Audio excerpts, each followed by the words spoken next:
Hey, running out of time, what's up? And today I'm gonna do a review on the third season of Lost. Yeah, I'm really running out of time. I just finished watching Lost season 3 like 15 minutes ago, and I finished writing the review for it like 5 minutes ago, so I'm totally in a hurry.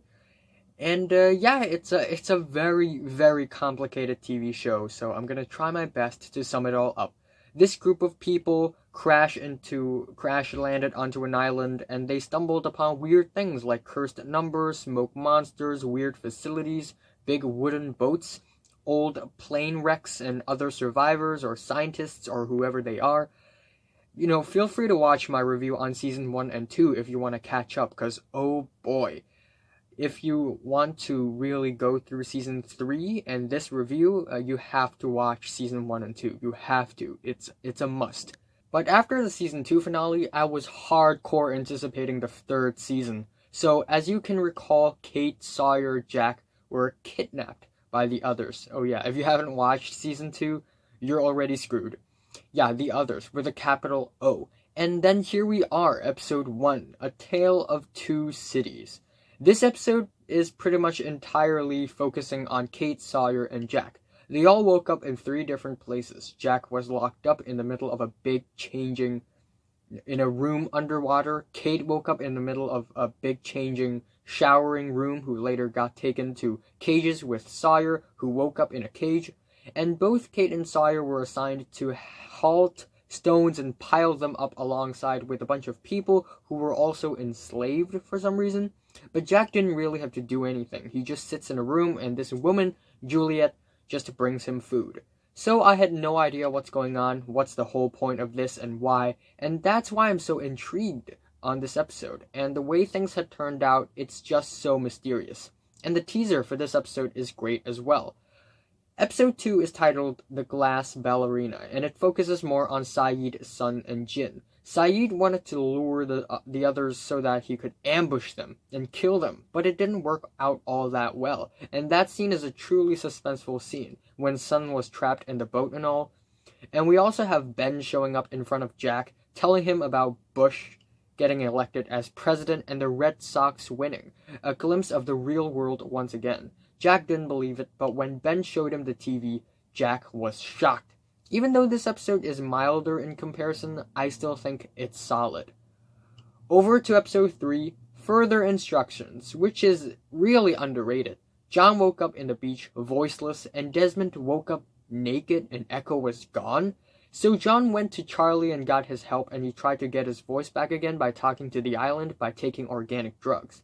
And when it happened, he took the organic drugs, and it's this crazy, flashy scene. First of all, Boone returned, but of course, Boone as in the island, and then Boone pushed John on a wheelchair with broken, dirty clothes in the middle of an airport. And Boone asked John, who does he need to help? And when we went over all of these different people that John met, but it wasn't really any one of them, it was Echo, who John really had to save. And that's a really cool scene, and this episode overall really deserves some appreciation. And then after that, we also get the Desmond psychic storyline. For some reason, after the hatch imploded, Desmond became a psychic who doesn't quite know that he is a psychic. Then it's episode 4, Every Man for Himself, and it's another Sawyer episode. So Sawyer tried to escape, failed. And so they took him to the lab and put a device in his heart so that if Sawyer's heart rate goes up, his heart explodes and he dies. And if he tells Kate about it, they will put it in Kate as well. So this episode is rather tense and suspenseful, but at the end, a big twist is revealed, so oh boy. And episode 5, The Cost of Living, is an excellent episode, and a very thought-provoking one as well. I thought about this episode a lot after I've watched it. Echo really went through some shit on this episode, but what I really love about the episode and the show in its entirety is that anything could happen, and anything could go wrong. Because apparently the real villain wasn't even Ben, it was the smoke monster, and there are just so many weird and ominous clues leading up to that. I'm giving a spoiler alert. Yep. Comments below if you want to skip them. So, Jack found out about Ben's spine tumors, and Ben wanted Jack to fix them. But Juliet used a very smart method to secretly tell Jack to try to kill Ben.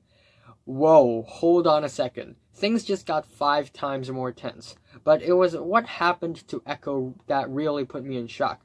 Echo had a vision of his brother Yemi, who was dead because of Echo, and so Echo went to the plane wreckage site to look for Yemi. His body was gone for some reason, and then that's when things started to feel a bit off. The hallucination, Yemi, shows up.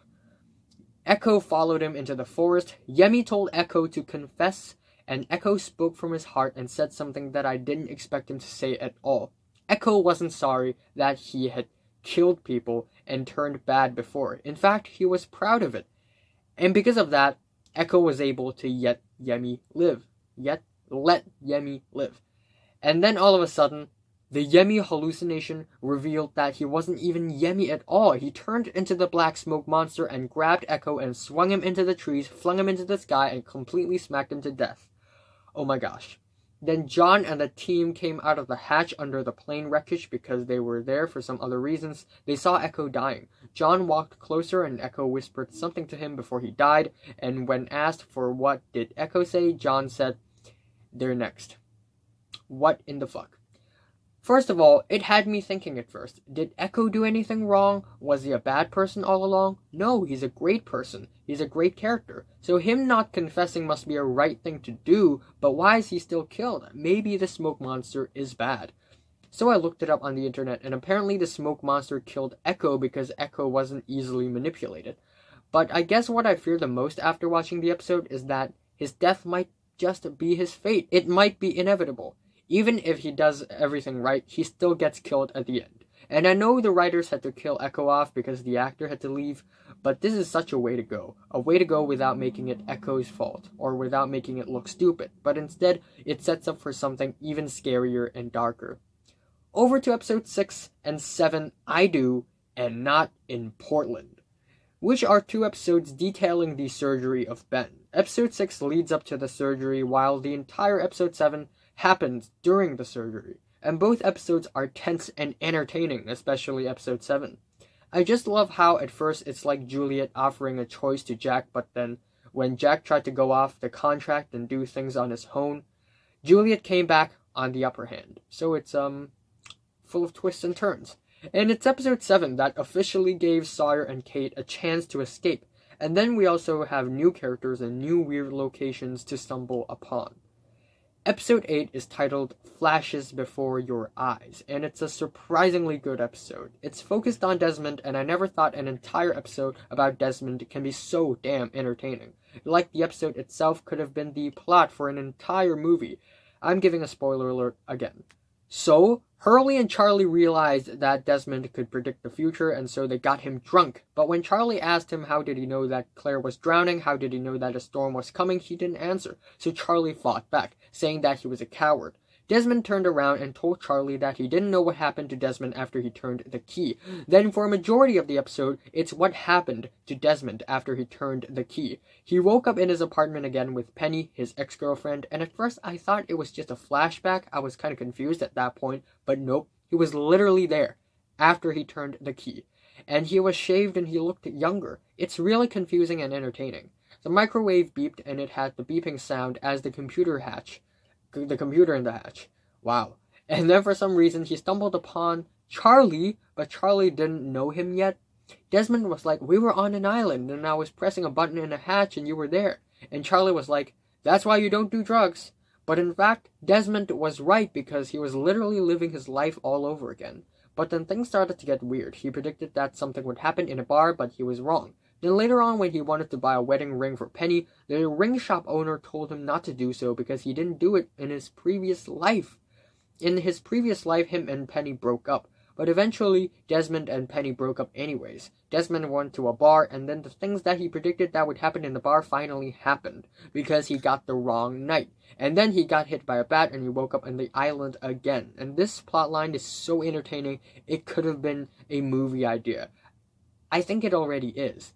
And then afterwards, Desmond revealed to Charlie that he didn't save Claire, he saved Charlie because Charlie was supposed to get struck by lightning and die or drown and die. But the universe has its way to correcting its course, so Charlie's gonna die anyway. And we weren't told how or when or where or why, So for the next 14 episodes, I would be very cautious of Charlie, hoping that he doesn't make a stupid mistake. Then it's episode 9, Stranger in a Strange Land, which is arguably the weakest episode of Lost so far. The main storyline of the island isn't all that interesting. Sawyer and Kate escaped, but they didn't arrive back on the home island yet. And Jack wanted to save Juliet from getting killed by the others, so there's that. But it's the flashbacks that got me kind of confused, because it's about Jack's tattoo. He went to Thailand and he met his Asian girlfriend named Achara, and they fell in love. He realized that Achara was a tattoo artist, but a rather more religious one or something. He followed her into her secret tattoo parlor and forced her to tattoo him, even though it's forbidden to tattoo outsiders. Then because of that, one day he woke up and he got beaten by a bunch of local Thais. I'm still really confused on why is it forbidden for outsiders to tattoo, or even more confusing, why did Jack force Achara to do that? And why were the locals so mad? I have no idea, and it feels like these questions weren't supposed to be answered, so I don't know. On the next episode, which is episode 10, Tricia Tanaka is dead. Hurley and Charlie plays with some random RV they found in the jungle, which isn't all that interesting to be honest, but it's cool to see Charlie trying to live his life to the fullest. But what really amazing are the next few episodes. It's just consistently entertaining and interesting storylines filled with twists and turns that's really damn brilliant. Episode 11 is titled Enter 7-7, and that's when the man in the eye patch comes in. I don't want to give any spoilers, but his character just opens up a lot of new doors, and it just adds onto the mystery that is, who are the others? Who are the hostiles? And apparently they're different from the Dharma people. I didn't know that before this episode. I'm kind of dumb. And I also really like how the show embraces diversity before it was even a controversial issue. An Iraqi, a Ukrainian, and a French and 2 Americans on their way. And also, the flashbacks of this episode are so thought-provoking and hard-hitting, I just keep on thinking about the flashbacks on this episode. Yeah, Saeed's flashbacks. They are hard-hitting and heart-wrenching. Then we have episode 12, Par Avion, or Por Avion, I don't know, which is highly, highly underrated in my opinion. On the beach, Desmond and Charlie acted weird and Claire was pissed off. But what really hooked me in are what's going on inside the forest. Kate, John, Saeed, Danielle, and Mikhail stumble upon some pylons that look so ominously weird and uncertain. They're there for some weird reasons, and it looks surreal. And what these pylons do are really scary and disturbing, and it's unpredictable. And so is the ending. I just love how the show writers were like, yep, we've had enough of Jack. It's time to make him the character who's going weird. And thus the ending. Him having so much fun, playing along with the, But it's the flashbacks that got me go, wow. I can't believe how much important and critical of a person Jack's dad is, and how many ways he's connected to this whole plane crash, and it's becoming more and more convincing that this goes way beyond coincidence. It's almost like fate. Episode 13, The Man from Tallahassee, is even more impressive. Kate, Saeed, John, and Danielle finally made it to the barracks, and oh boy, have shit gone down. I love how unclear are John's actions and motives. We don't have a full picture on what his plans are and what are his motives. But Ben truly out-uncertains John and pulled off yet another brilliantly destructive con that just makes me go, oh my gosh, at the end. But in a way that it's not a twist, but more of a slow, gradual realization. And the ending, the way it totally echoes the flashbacks, are fucking crazy. The flashbacks itself are already brutally shocking, and I totally didn't see, it coming. It being, how John ended up in the wheelchair.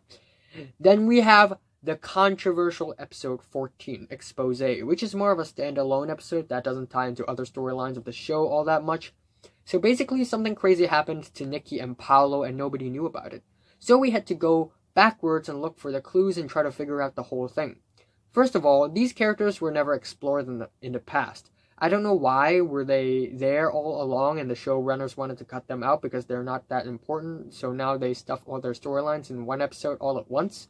Or were they not there at all and the showrunners decided to add them for another purpose? I have no idea.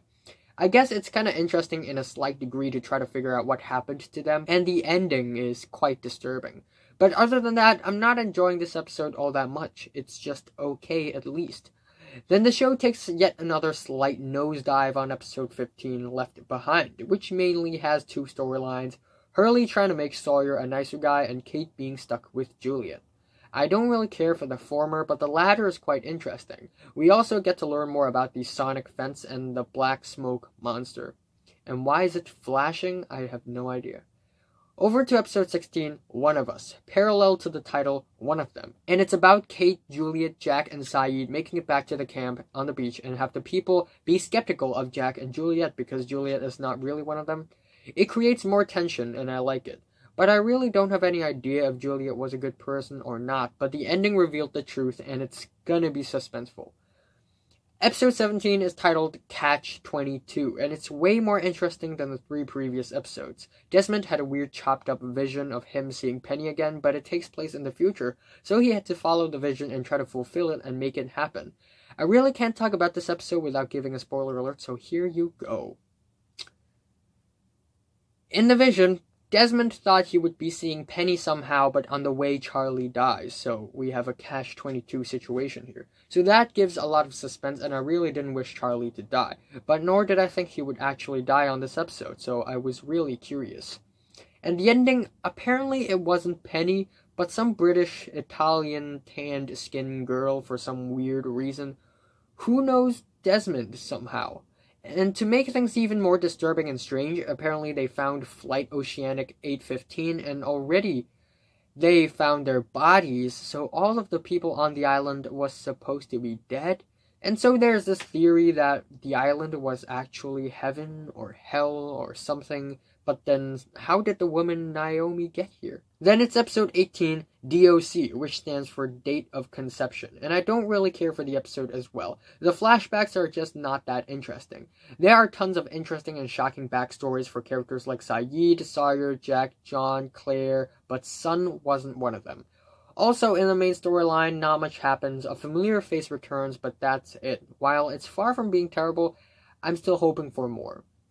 Episode 19 is where the fun begins, however. It's titled The Brig, and it details what happened after the departure of the others from the barracks, and it's the ending of the episode that's very critical to both John and Sawyer's storyline. I'm going to try my best and not give any spoiler alert, but it's really tough to talk about this episode without one. I just want to say that more character connections are revealed, and I love how the show has all these character connections through characters we learn about in the flashbacks and also some in present day. And the ending is truly heart-wrenching and a defining moment for both John and Sawyer.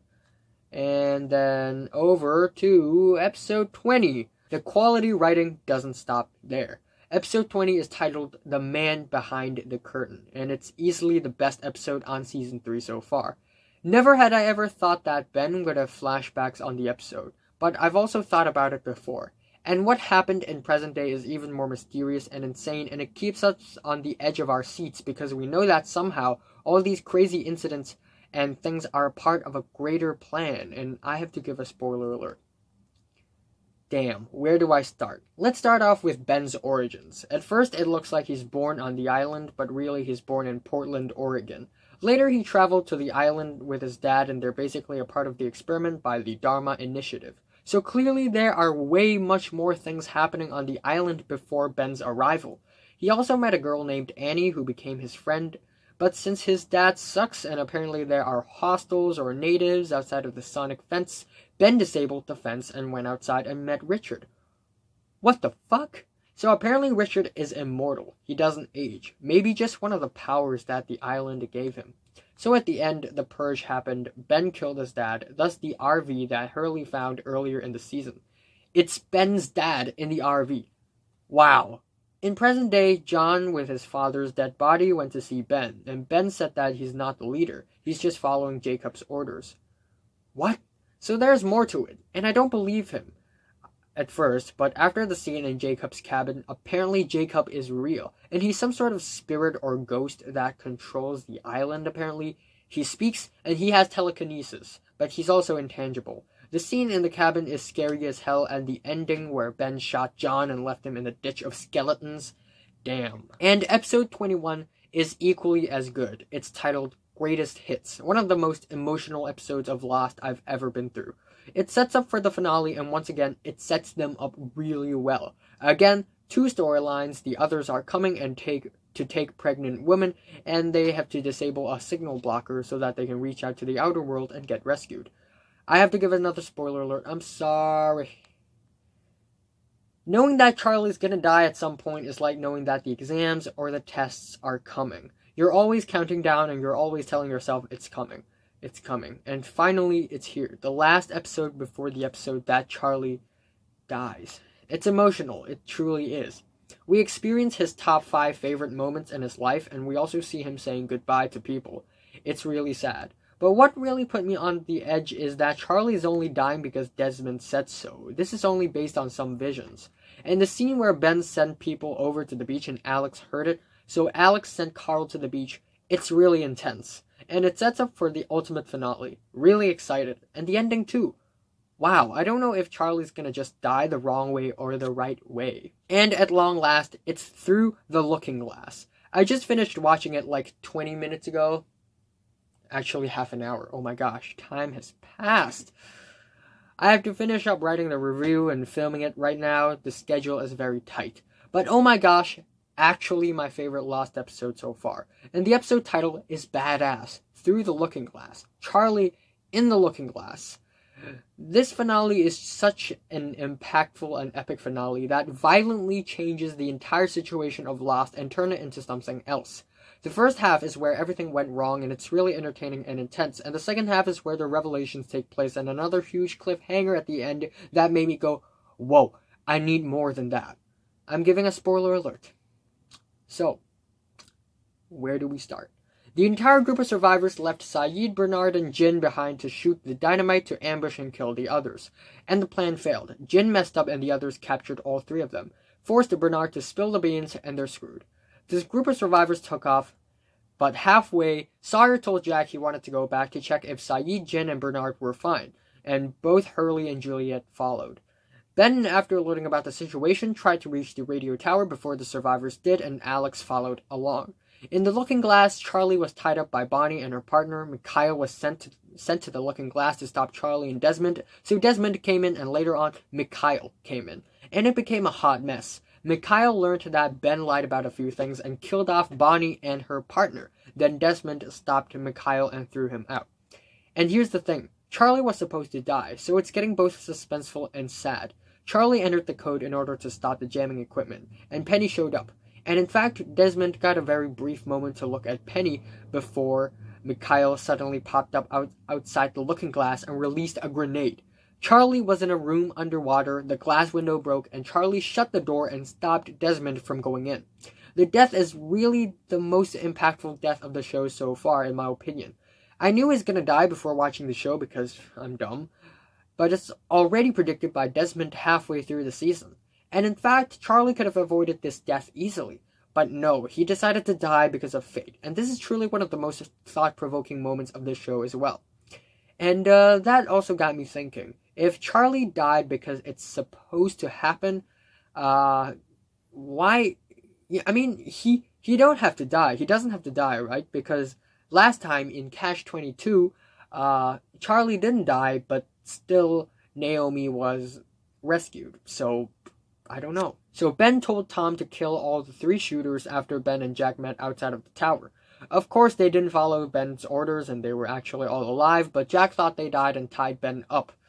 Then we also have John waking up from the ditch. The island speaks to him through Walt and tells him to keep the survivors on the island and prevent them from leaving, so John showed up and killed Naomi. But Jack picked up the phone and called for help anyways. But then it's revealed that the rescue boat wasn't even Penny's, so I have no idea if Jack picking up the phone is the right thing to do or not. Then we have all these crazy flash forwards. 3 seasons in, we finally get some flash forwards. And yet I have no idea what's going on in them. Apparently the survivors were rescued and apparently Jack's dad was alive. Or should I say, would be. Jack, after he got rescued, looks depressed and broken as hell. And he kept on trying to go to a funeral or something, and I really want to know who's inside the coffin. And I have no idea why old Jack wanted to return to the island while the now Jack doesn't.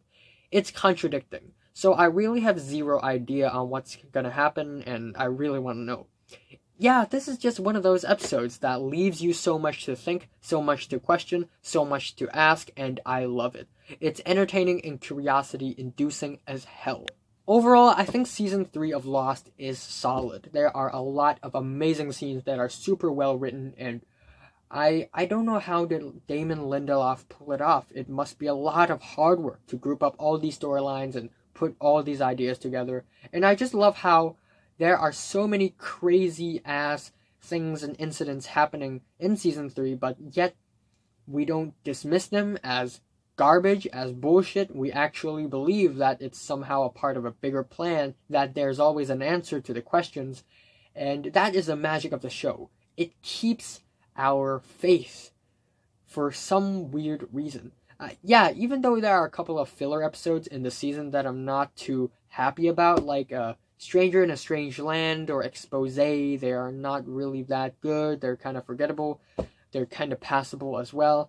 But aside from those few episodes, all the other episodes here are really well written and they're really intense. And I also really love how the show extends from the others and the Dharma Initiative to something else. Jacob and Naomi and all the flashbacks somehow connected to each other. It's all pretty crazy. And the flash forwards in the finale is also really crazy. More questions to be asked and more answers are given, but in that way more questions are also asked. So it's really confusing, it's really complicated, but at the end it's such a reward because it's like a huge puzzle, and it's Season 3, so we're kind of halfway there. We're kind of halfway to the ending of the entire series, so the viewers of the show should have the puzzle solved halfway by now, and I just can't wait for Season 4. In my honest opinion, the worst episode here is Stranger in a Strange Land, and my favorite is Through the Looking Glass. It's always the finale. I'm saying Lost Season 3 is, once again, mind-blowing, and I have to give it a strong 8 out of 10. So, have you watched Lost Season 3 from 1 to 10? How much did you rate it? Like if you like it, and subscribe if you want more. And I have to go, it's 4, and I should be in somebody's party.